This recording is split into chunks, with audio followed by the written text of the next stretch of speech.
ये आग, ये 16,000 औरतों की वो चीख है जो इतिहास ने कभी सुनाई ही नहीं कही। मैंने अपनी आंखों से देखा था कैसे मौत सामने खड़ी थी, लेकिन उन औरतों ने झुकना मंजूर नहीं किया। सम्मान उनके लिए सांसों से भी बड़ा था। उस दिन चित्तौड़ सिर्फ एक किला नहीं था, वो सम्मान की आखिरी दीवार था, रानी पद्मावती। लेकिन इस त्रासदी तक पहुंचने से पहले हमें शुरुआत करनी होगी सिंघल द्वीप से, जहां इस अजय राजकुमारी का जन्म हुआ था। वहां के पराक्रमी राजा गंधर्वसेन और विदुषी रानी चंपावती के घर पद्मावती का जन्म हुआ। अब दिलचस्प बात यह है कि रानी चंपावती ने अपनी बेटी को सिर्फ महलों के सुख सुविधाओं तक सीमित नहीं रखा। उनका पालन पोषण किसी साधारण राजकुमारी की तरह हुआ ही नहीं, उन्हें एक ऐसी योद्धा के रूप में बड़ा किया गया जिसकी रगों में कूटनीति और आत्मसम्मान कूट कूट कर भरा था।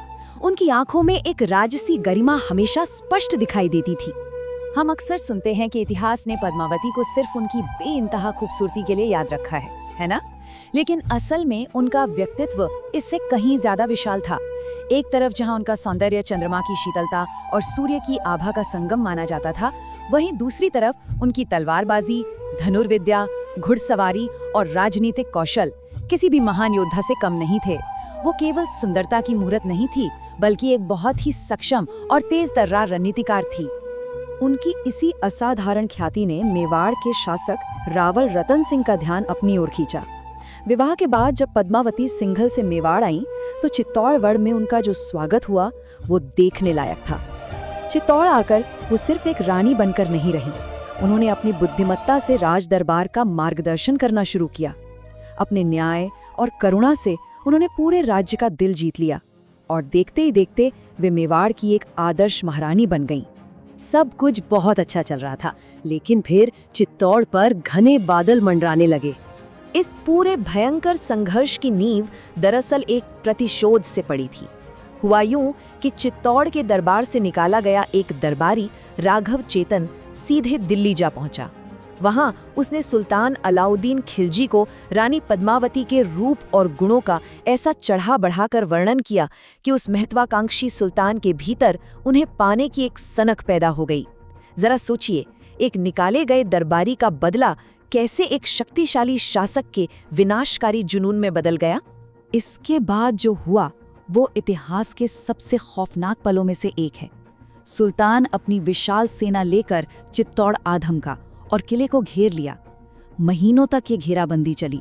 ये सिर्फ हथियारों का युद्ध नहीं था, ये एक भयानक मनोवैज्ञानिक परीक्षा थी।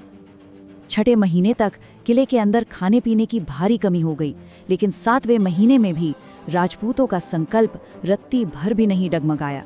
रावल रतन सिंह और उनकी सेना एक अजेय दीवार बनकर खड़ी रही। और फिर आता है इस घेराबंदी का वो मनोवैज्ञानिक मोड़ जिसे हम दर्पण के ऐतिहासिक छल के नाम से जानते हैं। जब खिलजी किले को भेद नहीं पाया तो उसने एक चाल चली। उसने प्रस्ताव भेजा कि अगर उसे सिर्फ एक बार महारानी पद्मावती के दर्शन करा दिए जाएं, तो वो बिना युद्ध किए अपनी सेना लेकर वापस लौट जाएगा। इस चरम तनाव के बीच रानी पद्मावती ने गजब की कूटनीतिक दूरदर्शिता दिखाई। उन्होंने फौरन होने वाले रक्तपात को टालने और अपने गरिमा बनाए रखने के बीच एक बहुत ही बारीक रास्ता निकाला। महल में रणनीतिक तरीके से एक ऐसा दर्पण लगाया गया कि सुल्तान केवल बहुत दूर से महारानी का अक्स देख सके। ये उनकी कूटनीति का बेहतरीन उदाहरण था, बिना अपनी मर्यादा खोए अपने लोगों की जान बचाना। लेकिन उस अक्स को देखते ही खिलजी की सनक और ज्यादा भड़क उठी। राजपूती परंपरा के अनुसार जब रावल रतन सिंह अतिथि को विदा करने किले के द्वार तक गए, तो खिलजी ने अपनी असली चाल चल दी, विश्वासघात। राजा को उनके ही किले के द्वार के बाहर बंदी बना लिया गया। पूरी दिल्ली सल्तनत ने एक ही झटके में मेवाड़ की पीठ में खंजर घोंप दिया था। अब कूटनीति का समय खत्म हो चुका था। मेवाड़ को जरूरत थी एक अचूक सैन्य रणनीति की। खिलजी का सीधा और खौफनाक अल्टीमेटम था, महारानी को सौंप दो, नहीं तो राजा मारा जाएगा। चित्तौड़ के सामने अब एक असंभव विकल्प था। ये मेवाड़ के सम्मान और उसके अस्तित्व की सबसे बड़ी परीक्षा थी। और ठीक इसी क्षण रानी पद्मावती ने अपने जीवन का सबसे महान कूटनीतिक दांव चला। संदेश भेजा गया कि रानी समर्पण के लिए आ रही हैं। सुल्तान के शिविर की ओर 700 पालकियां निकल पड़ी, लेकिन ये कोई समर्पण नहीं था।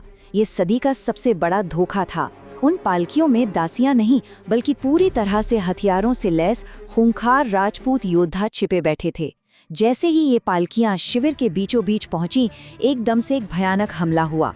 खिलजी की सेना कुछ समझ भी पाती उससे पहले ही राजपूते तलवारों ने शिविर को रणभूमि में बदल दिया और राजा को मुक्त करा लिया।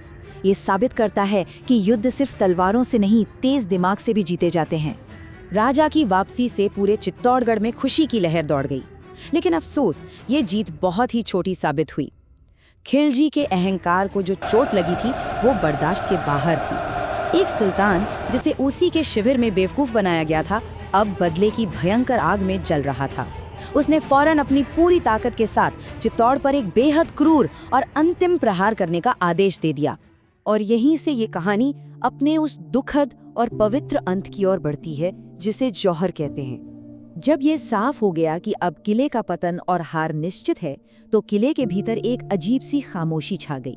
कोई डर नहीं था, कोई चीख पुकार नहीं थी।